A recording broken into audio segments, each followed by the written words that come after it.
Unrest in northeastern Syria after President Donald Trump's abrupt withdrawal of U.S. forces in October left the region open to Turkey's anti-Kurdish offensive.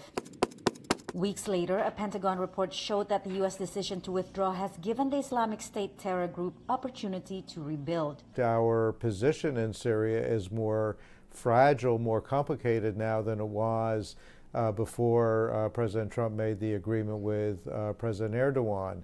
Trump has relocated troops from Syria to Iraq, where there are now about 6,000 American soldiers. But he is leaving a few hundred behind to protect Syrian oil fields from an IS takeover. The caliphate has lost most of its territory in Iraq and Syria. However, terrorism and violent extremism is still a serious threat. Is there stability in the region that ensures we will not need to deploy forces or we don't face the risk of future military action? No. Yet the president often boasts he has succeeded in fighting IS and killing its leader Abu Bakr al-Baghdadi, including during his unannounced November visit to see troops in Afghanistan. 2,000 troops have been withdrawn from Afghanistan, with 12,000 remaining. Peace talks with the Taliban are ongoing.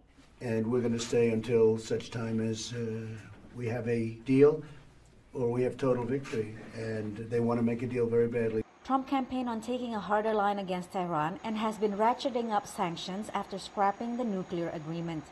The president sent 3,000 troops to Saudi Arabia after a September attack on oil facilities that Riyadh blames on Iran.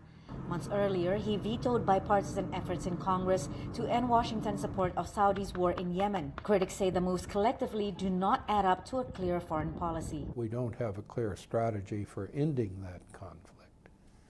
So basically speaking, as you look at this region, those problems are quite severe, and we've compounded them by essentially taking a new stand on the West Bank and the Palestinian issue without coordinating it with our allies and without necessarily having brought any clear plan for peace.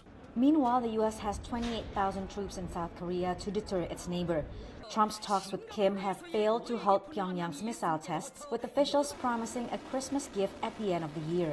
Kim Jong-un is trying to get Trump's attention because he realizes the U.S. bureaucracy is much more wary of any kind of a compromise deal or negotiations than Trump himself.